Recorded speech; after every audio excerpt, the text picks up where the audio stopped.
Valentine's Day is right around the corner, but it's not for everyone, and LaZoom has you covered. It's hosting a less than conventional celebration at Axeville. At Axeville, that's right. News 13's Taylor Stewart joins us live there now. And Taylor, Cupid isn't shooting any arrows there.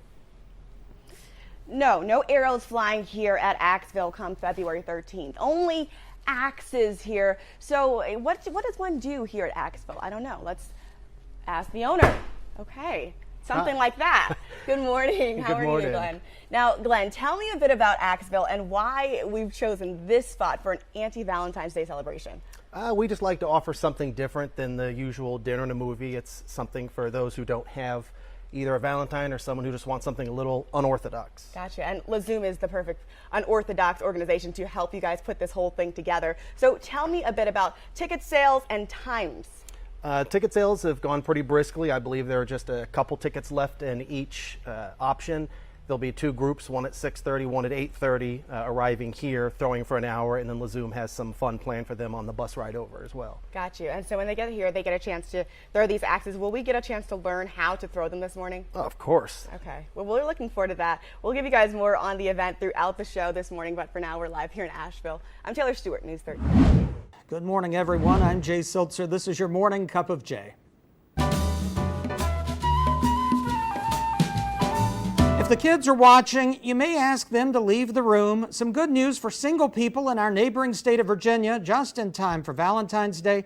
Unmarried sex is close to becoming legal. It's currently illegal for consenting adults to have sex unless they are married in the state. Virginia's House of Delegates repealed the crime of fornication last week.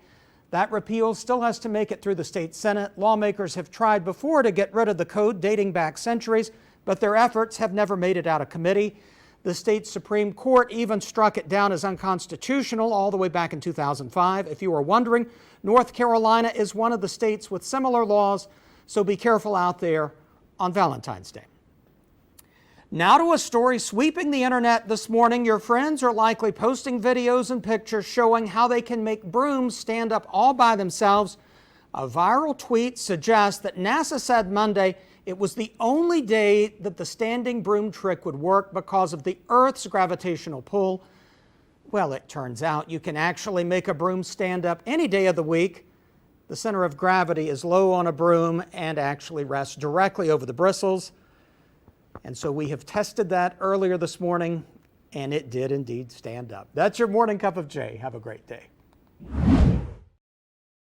Some people handle and manage stress better than others. In today's Never Stop Learning, we take a look at a unique program that gives students the tools they need to stay cool, calm, and collected.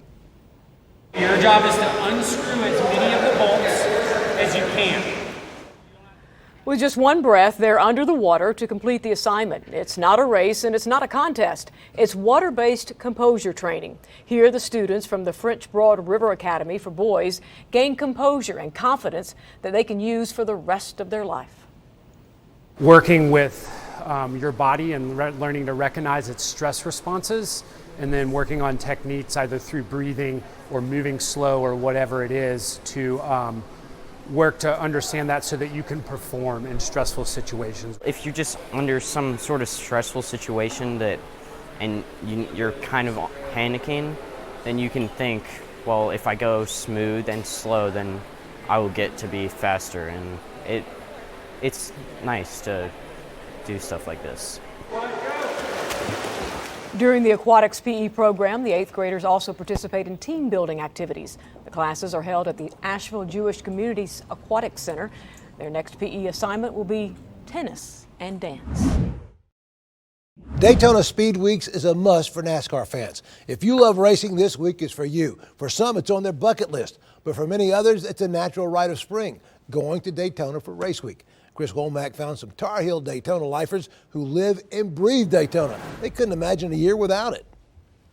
Racing picks back up on Thursday, so the track and grandstands at Daytona are pretty empty right now.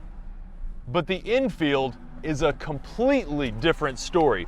That's where thousands are hunkering down for the entire week. And just like us, many of them have North Carolina license plates. Well, you start with North Carolina, it is the heart of NASCAR. But some of the most passionate fans still come from the Tar Heel State. Just a good time, man. Come down here, I love racing, always have, my dad did. You could say Marshall Webb's love of racing runs deep in his bones. Nothing weird, I just love skulls, skeletons and whatever. Every year, his band of buddies grows a little. This is my first one I've got right here. His name is Pedro. And his serenading skeleton has been by his side for every lap of the great American race he's seen. Yes, sir. He's been with me every time this camper's pulled out of the yard. Passing the time is as important as anything when you've got a week to kill. I'm just sitting here and watching Jimmy cook, which is something he never does. I usually always do it all, but yeah, he want to show off the camera, so anyway. For 2 decades, the secret recipe for Boomer's baked beans has wafted through the same Daytona air. Yeah, turn 1 and 2, turning 1 and 2. They've had it for 20 years. They keep it for 20 years. They've had it for 20 years, the same spot. Yep. The duo has more in common than a love of racing. They've both recently battled cancer. Hey, but we're still kicking them. We're doing still good. Ain't giving up. We ain't giving up, and everything's doing good. You know what I mean? We're living every day when you wake up. Thank the good Lord that, hey, we woke up today. Look for the next year here at Daytona. It's a good thing that all these people already have their spots claimed, because come Sunday, there should be around 100,000 people joining them for the race. At Daytona International Speedway, Chris Womack, News 13 Sports.